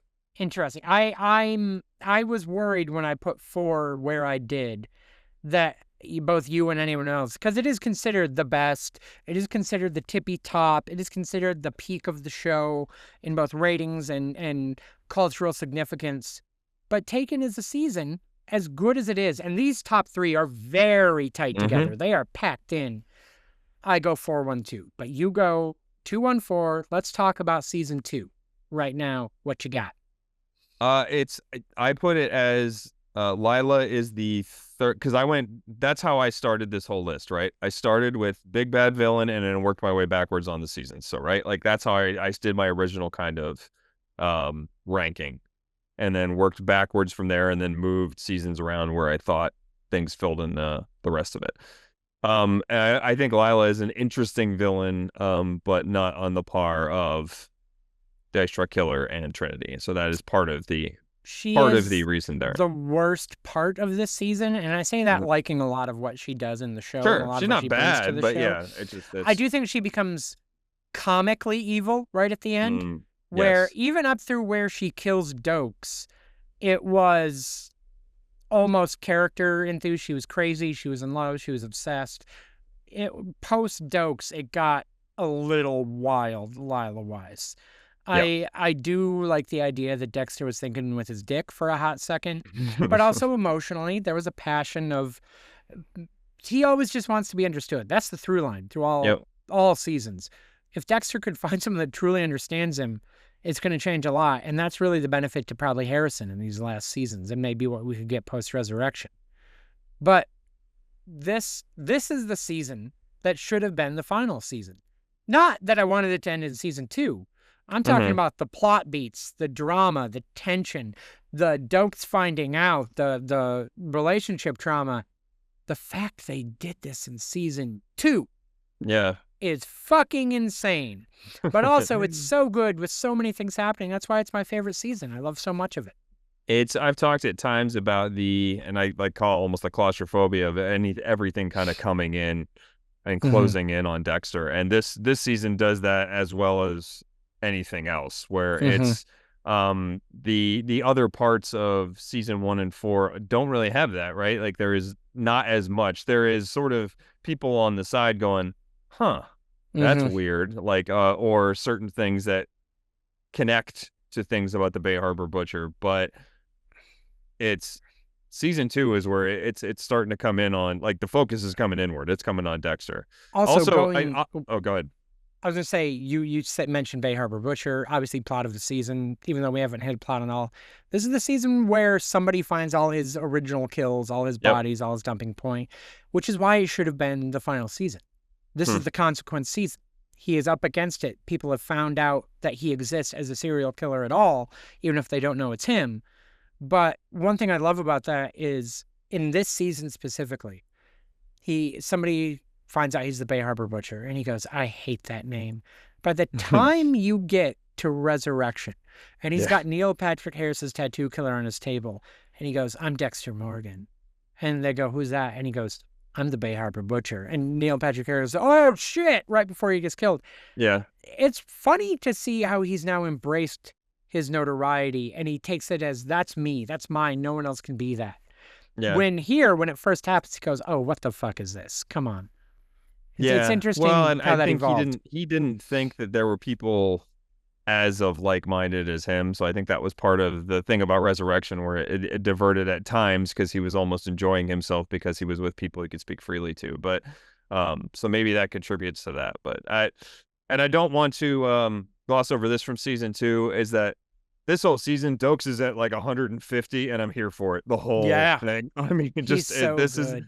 it's we talk about I mentioned that with Deb I don't like when she's cursing for no reason. Dokes is a master of cursing with with Surprise, reason. With motherfucker! I mean, just like Freeze, motherfucker! Motherfucker! the amount of times he calls Dexter a motherfucker or motherfucking or something like it just, but every time it works really well. His delivery is just oh It's god, it's a weird because there are Dokes is certain great. times with Dokes' performance where I feel like in any other show, in any other situation, I would go, that is not good acting. Like there is a hamminess to it, but there's something about it that just fucking works in this it's show, in this season especially. the rules in this show like are out, right? So Yeah. it seems like that thing when things are more over the top, it doesn't always seem like it's out of the realm of we're in a we're not a Mm-hmm. comic book, but it could be kind of right. Like it's just there's Mm-hmm. something a little different here than, and I think that's what makes that work and still fit. Special Agent Lundy, an absolute fantastic character. Yeah. And I also just love because he's not an idiot. He's a great cop Oh. and a smart guy. Because even when they're like, it's Dokes, you can tell he doesn't think it's Dokes. Mm-hmm. And not even when they kind of confirm that later, like you can tell right away. He's like, I'm not sold on this. Here's my question. A lot of fan theories about this, and I say yes. Do you think he pegged Dexter as the Bay Harbor Butcher, but the evidence said Dokes and he had to roll with it? I think yes, or Me at too. least he didn't. He had a strong hunch that he wanted to push further, but in that moment, that was what he had to go with Yeah. because the options were, That's have nothing and potentially let either of them go, and when he's not 100% sure, that's also why I think when he returns in season 4 for the episodes that he does, aside from the fact that Trinity is likely in Miami, I Yep. think he knows enough to put Dexter on the case. Like that's Yeah. he wouldn't talk to, bother with, involve himself with Dexter, I think, unless he was almost looking for that secret person to also be tracking Trinity down. Yep. And he's just too smart and too competent in this season. He is the anti-Batista. He is so good and so smart. He's fucking genius. But yes, the tension, the drama. Measured too. Like Yes, I always like that. yes. That's always his thing. He thinks about things. Hmm. There's nothing that is passionate. Yeah, no passion there. Like He doesn't waste a word. He no. doesn't. If he's speaking, it is meaningful. Yep. Any other thoughts on 2 other than, they kind of blew their load, but fun performances, great tension, mile a minute, good stuff. Yeah, I Lila's the weak point. remember. The Lila plot is Yeah. the weak point, and that's why for you, I can get why it ranks where it does. I just had so much fun in this season. I have to. It's the one I rewatched the most because of Lundy, because of Bay Harbor Butcher, because of Dopes. When I comfort rewatch this, it's my go-to. I remember thinking in between season 2 and 3. I don't know how long was in between those two, but just that. Uh, this has been pretty good for 24 episodes or whatever it was. I hope they have something that they can maneuver through to keep this going. Whatever flaws season 3 may have, they might be exacerbated in people's memories because of the heights of 2 and the heights of 4. And it Mm-hmm. fills in between that spot where it's good, but it wasn't great, and these 2 were great. Yeah, it's So, fair. any other thoughts on 2 before we move on? No, I think we can move on. Fantastic. So, your next one, I believe, do we tie? It sounds like it's season 1 as the number 2 Yes, spot. we are simpatico there. I love this season for the one thing that this season does that no other season of the show does. No other season handles the point where Dexter and the audience both don't know something. Mm, Every other yeah, season, the audience knows everything the entire season. There is no mystery. There's a mystery to Dexter. There's a mystery to the yeah, Miami Metro cops. But season 1, it's late in the game where you find out Rudy is the ice trick killer. And because it's late in the game and he's with Deb, that heightens it further. There is never a Dexter's behind the gun, but the audience is also behind the gun season. And that plays so differently here, and you love it so much. especially because Dexter is in awe of the precision of the killings, and so Mm-hmm. like you see this kind of admiration from afar. And so it's not only that he isn't aware. So in other time frames, it seems like he's trying to find things about something that he wants to destroy them, but this is so different, and it's amazing that it's the first one. But it's also just we haven't seen anything like this before. This is the originator, right? This sets the tone for what all the rest of the series is going to be. But it's I think that's very well said that we're kind of finding out as Dexter does, and there's something exciting and interesting about that. Agreed. Quick pause. I just texted my Yep. appointment. It's a doctor's appointment. Yeah. They don't care. It's my therapy. I just texted and told her I'm going to be 10 minutes late. So we got 20 Okay. minutes to knock this Okay. out. It's just, All right. I didn't want to rush the last 10. So Okay. we got a little bit of time to talk this through. 3, 2. My allergies. I've got a Claritin going. I've got nasal drops going. I am still just, the fall is hitting me hard the last couple of weeks. Yeah. Here we go. 3, 2. What was the last thing you said? Can you say it again? I was not paying attention because I was getting the appointment on. I'm sorry. Just for me. I was basically agreeing with you on the fact that we're going through Dexter not knowing what was going on. We find out together, which is exciting and interesting, and that's basically it. Sounds good. So I also like this, even though they try to connect it to Dexter and his nature and all this, this is obviously the family season. His brother is the killer, his secret brother, Yeah. the mystery of his origins. We didn't touch on this in season 2. We'd mentioned it earlier. These first 2 Yep. seasons don't have Vision people talking to him. They Hmm. have flashbacks about his relationship with Harry and his family and who he is and how Dexter became the monster that he is. And they are more engrossing usually than Vision people talk, because you're seeing real things that happen and they're fascinating and they're good. And the unraveling of the relationship and the reveal of the relationship to Rudy, you feel that you want him to be able to connect with his brother, even though they're both fucking monsters. You Yeah. feel the sadness and emotion that he can't, because of his code and his decency and his relationship with Deb, he can't just go on the spree and connect with his brother. That you can tell he wants to, and you really feel it. The performances, the writing are so good. Yep. It's what set the tone. Like I said, this was something that I was like, I'm paying attention to this going forward as it comes out. Mm-hmm. This is something I'm going to make an appointment to watch when it comes out next season, or this isn't just something, oh, I'll catch up on it whenever. Like Dexter's coming out, great. When's the premiere? It's When it's that was the thing that we still worried about, but and it's wild. I'm trying to remember. I've really been trying to rack my brain. This is 2006. I'm still living in Michigan. I'm in a townhouse with like 3 other roommates. I know season 2 I had live Showtime and I was watching it week to week.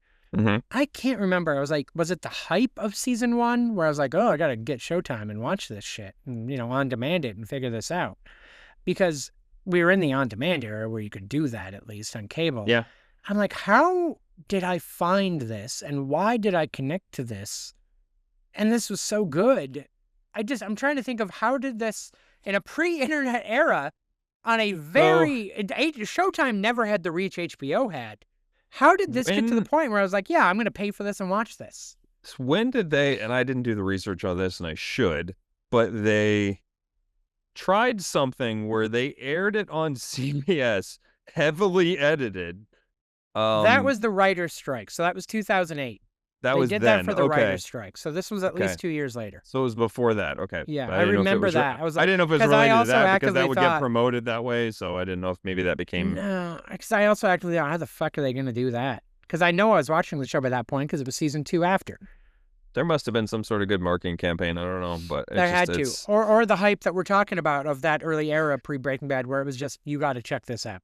That it's could be also it too. we've talked about this on a whole bunch of other shows that if you have a memorable uh musical intro, or whether it's a theme song or whatever it is, Mm-hmm. that can stick it. If that's an earworm, that can stick in your brain. And just I found myself when we rewatching, or not rewatching, watching Resurrection last week, just to hear that da-na, Mm-hmm. like I Great music. vivid memory of that over credit scenes, just from anything there, Mm. or the little, I don't even know what to call it, the doom doom doom doom doom at the Well, and beginning. then But you're yeah, right. it's Whenever they start and then the opening credits, the da-na-na-na-na-na, mhm, da-na-na-na-na-na, which we didn't address the opening credits where he's making breakfast, but it looks like he's slashing and hacking right. and doing things. It was with the blood So sauce, all things all the with blood. things. Yep. Very clever. They do one meta thing in season 4 after they've had the baby, where they do the opening credits, but he's exhausted and fucking everything up.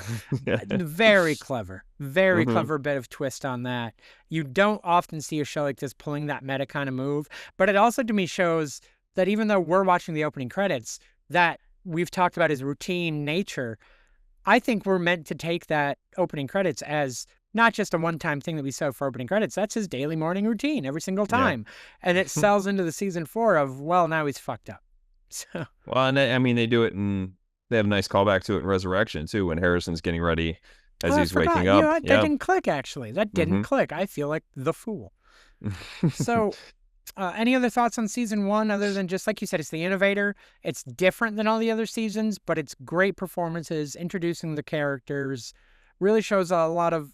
They hit the ground running on the characters. I feel like it just they it really did. but it gave us time to understand Dexter, for lack of a better term. Hmm. Like it didn't automatically just dive into it and throw us into this where we might have taken it the wrong way. Just be like, this guy's just a killer. What's going on here? So we got to understand him for what he was trying to do. That makes sense. And then we get to, your number one, my number three, awkwardly. But Uh-huh. season four, which again, I know I'm in the minority here. This is often considered not just the best season of Dexter, one of the best seasons of TV with some of the most shocking moments, one of the best finales, one of the best performances. Who we won the Emmy for guest Hmm. star. John Lithgow as the Trinity Killer, Arthur Mitchell. Beyond deservedly, yeah.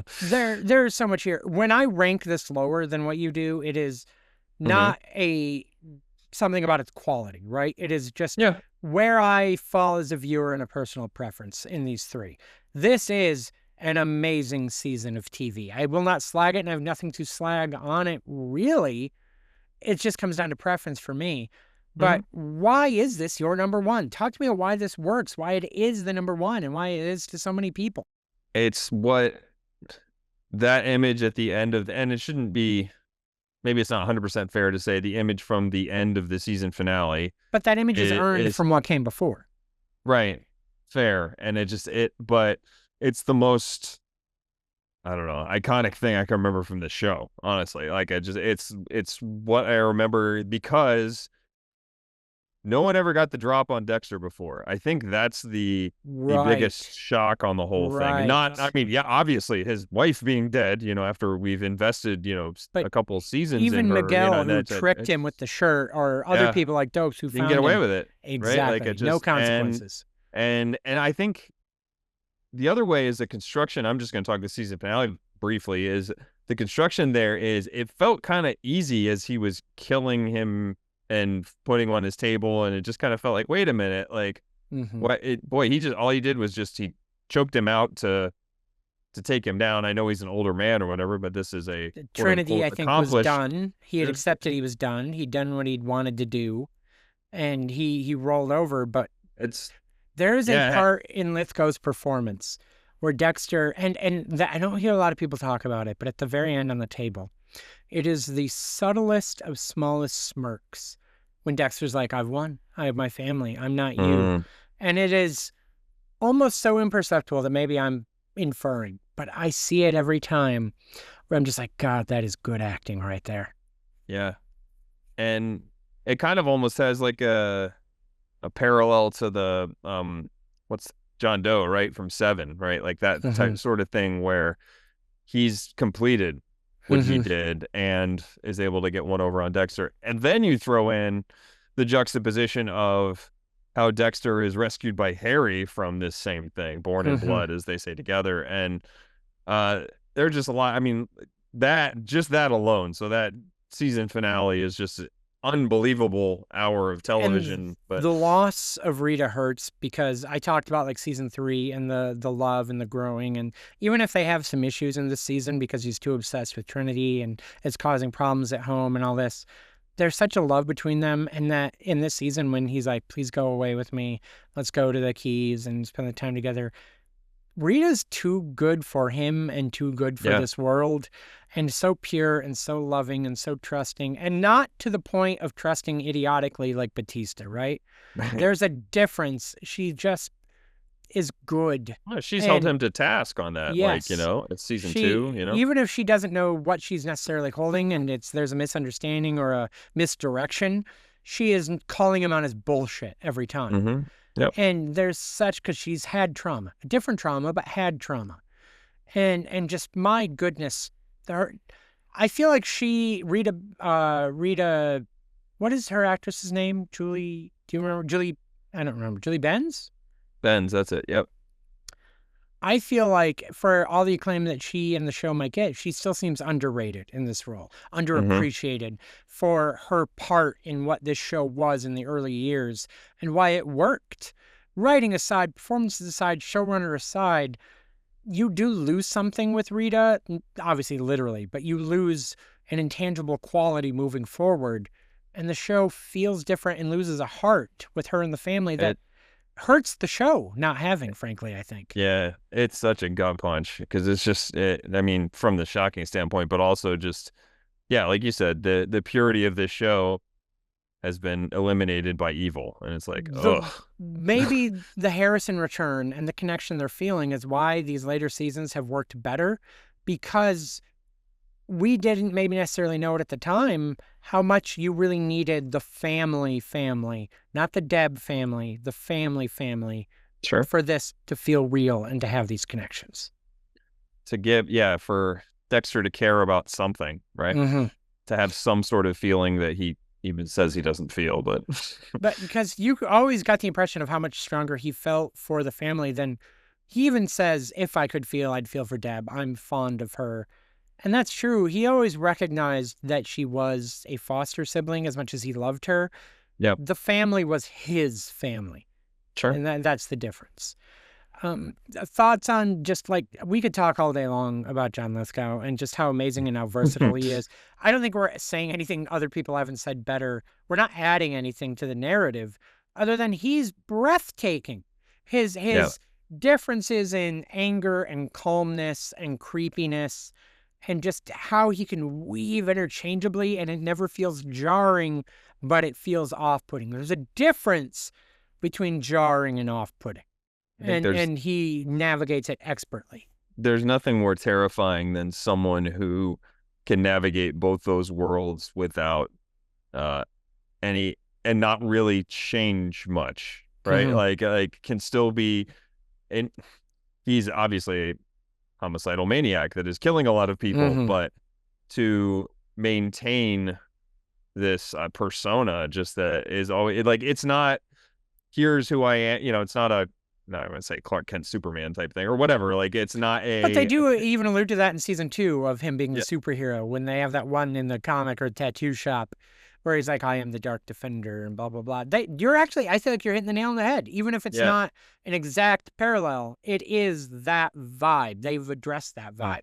And it's, I think your point about the ever so subtle smirk that may or may not have been there when he's on the table is emblematic of his entire performance, where, Mm-hmm. or his entire character, Mm-hmm. is that there is such subtle differences between the Trinity Killer and the Family Man. And then we find out even more about that, where it's like he is, the head of this foundation and the church Mm-hmm. going man and the Family Man. But then you get inside the house and, uh, I wish they hadn't killed Lundy, or maybe I just wish they hadn't killed Lundy with a throwaway kind of character of Trinity's daughter. yeah, That feels like a waste, especially what I've talked about, how the end game, I think, should have been Lundy and Dexter. No, sure. yeah, it said, yeah, Lundy, because we didn't talk about Liddy. I almost said Liddy. We Yeah. never even talked about M5. Real Yep. quick sidebar. How great is Peter Weller as Liddy? Short role. I think he's very entertaining and helps to make up a lot of that season. Yes. But dialing back to this, Lundy should have been endgame bad guy. I say bad guy, endgame hunter of Dexter. Yep. This is a waste of him. And it's not only did he get wasted, it's a waste of him. It's, well, yeah. He shouldn't have been taken down by somebody who's so lower on the totem pole, the There whole it is. storylines. Yeah. Like it just, who For ends up just for killing herself because daddy didn't love that she right. killed somebody If or he had been whatever. even killed by Trinity, maybe it would have felt more worthwhile. But maybe we're missing the point of it was senseless because she's crazy or something. Maybe Yeah. we're not picking up on the right, or maybe we just like the character so much we're annoyed by it. I think that's probably, both things can be true. But unless you have anything else on 4, we can probably wrap it up. Final Mhm. thoughts on Dexter. You got anything on the series, where it's going, where it's been? It just, I appreciate that it took different chances at times. It didn't, that things that didn't always work, but they explored some different things while it didn't feel like, okay, here's a Dexter kills a murderer or bad guy of the week, So Mm-hmm. it just, at times it did that, but like it stayed away from that for the most part and stayed true to trying to weave in an overall arcing storyline for each season throughout the, Ironically, I feel like that's where the show's going, because we yeah. didn't mention that, like, they do the stunt casting of the Murder Club in Resurrection, and each week we talked about how it was a little rushed, how we went through them. The big plot hook, I think, for next season is in Prater's vault. He has all those files on serial killers, and Yep. Dexter left with most of them. And I think we are going to get a stunt casting weekly bonanza of who am I hunting this time.